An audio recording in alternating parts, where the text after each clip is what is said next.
El Centro Cibernético Policial ha realizado 733 solicitudes de suspensión. Hoy, 37 perfiles y 107 publicaciones han sido eliminadas.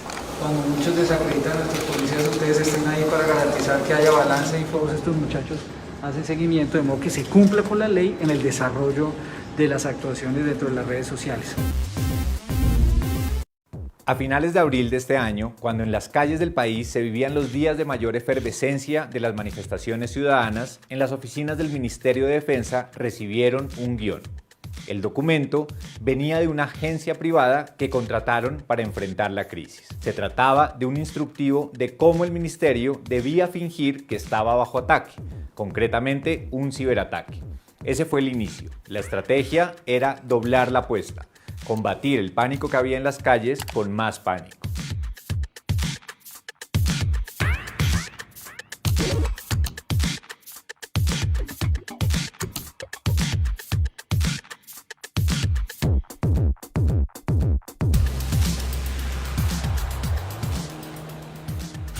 El 6 de mayo del 2021, durante las fuertes manifestaciones, las redes sociales y la página web del Ministerio de Defensa y otras entidades adscritas amanecieron vestidas de negro. El último mensaje que aparecía en sus redes era intento de bloqueo. Parecía un ciberataque.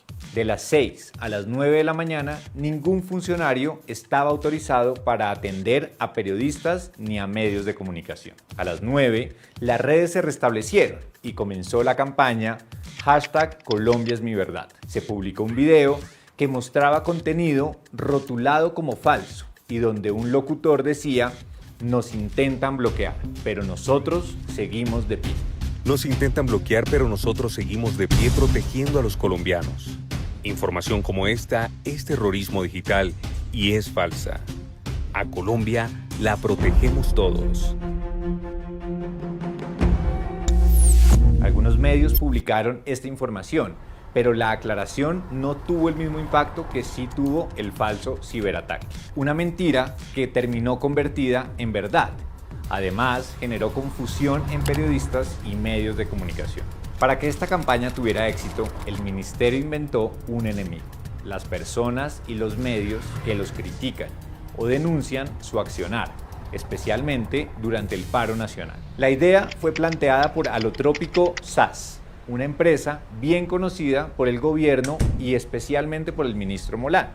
En 2019, esta empresa fue contratada para mejorar la imagen del presidente Duque, al mismo tiempo que buscaba que la ciudadanía cambiara su mentalidad frente a las manifestaciones que había por ese entonces. Ahora, 2 años después, Molano volvió a buscarlos, esta vez con un contrato por casi 900 millones de pesos, para llevar a cabo la campaña #ColombiaEsMiVerdad.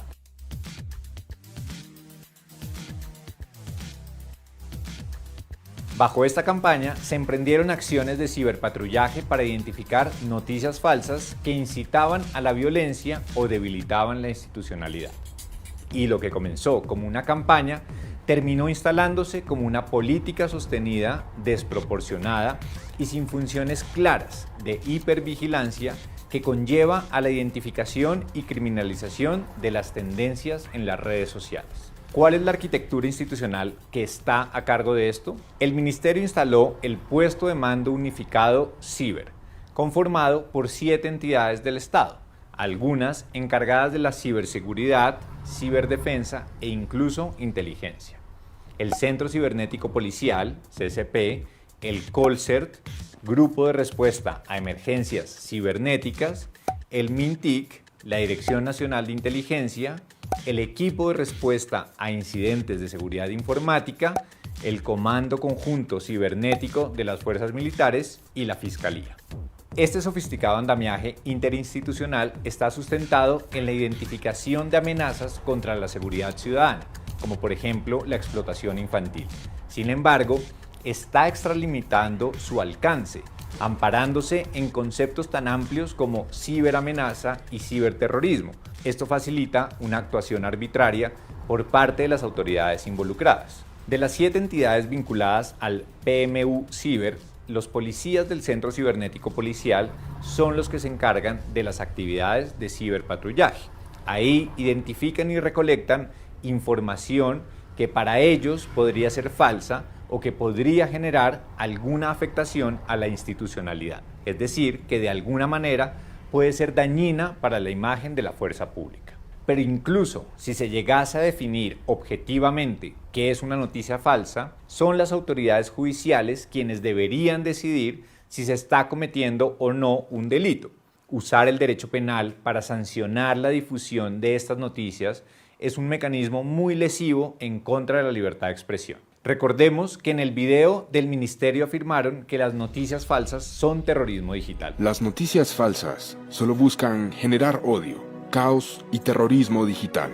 Esto no es cierto y además es muy peligroso afirmarlo porque en el Código Penal no existe este delito. Pero no solo es el ministro quien está haciendo todo lo posible para establecer un nuevo delito. El CCP afirmó que tiene atribuciones para indicar si rumores a través de redes sociales que fomenten violencia o mientan sobre acciones de la fuerza pública configuran terrorismo digital. Y la Fiscalía, a su turno, advierte que estas noticias falsas pueden ser juzgadas como calumnias. No quedan claras las funciones ni responsabilidades que tiene a su cargo cada institución, ni cuál es el procedimiento que llevan a cabo para identificar y verificar los contenidos que terminan siendo insumo para investigaciones penales o disciplinarias. Precisamente ahí hay un riesgo alto, pues no existe claridad frente a qué datos recolectan, conservan y transmiten a las entidades encargadas de las investigaciones. Ninguna de las instituciones ha entregado información sobre qué hacen con estos datos, como el nombre de usuario, la foto de perfil y otras publicaciones asociadas a las cuentas que, según ellos, difunden noticias falsas. También le preguntamos al Centro Cibernético Policial si recolectan datos personales y nos respondió que no, y que en todo caso toda la información que está en redes es pública y la podrían obtener. Se le olvida al CCP que las opiniones, por más que sean públicas, no pierden su naturaleza de dato sensible y no pueden ser utilizadas de manera indiscriminada. Así lo ha dicho la Corte Suprema de Justicia. En un contexto en el que el Ejército Nacional utiliza sus recursos para perfilar e identificar a líderes, ciudadanos y periodistas, nos alerta que miembros de la fuerza pública puedan recolectar y conservar datos personales sensibles de quienes consideren críticos. Aunque la Comisión Legal de Seguimiento de Actividades de Inteligencia y Contrainteligencia del Congreso de la República debería ejercer control político sobre este asunto, se ha limitado a desvirtuar el supuesto ciberataque que, a juicio del ministro de Defensa, sufrió el Ejército Nacional durante abril, mayo y junio del 2021. Lo anterior llevó a que la comisión malgastara sus esfuerzos en analizar un ataque que en la realidad no existió y que se distrajera de supervisar las labores realizadas en el marco del ciberpatrullaje.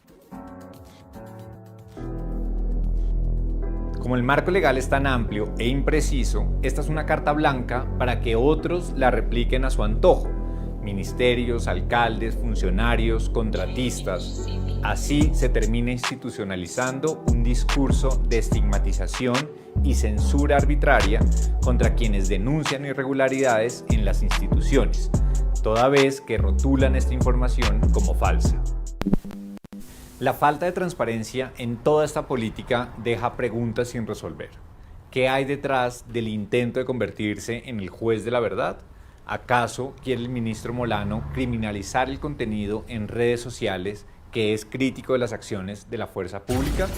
¿Por qué no hay un contrapeso institucional que advierta los riesgos que esto trae para la libertad de prensa? ¿Será esta una estrategia utilizada durante las elecciones con el fin de incidir en la opinión pública? Es urgente que el gobierno revise esta campaña y se abstenga de realizar vigilancias en línea que ponen en riesgo la libertad de expresión y la privacidad.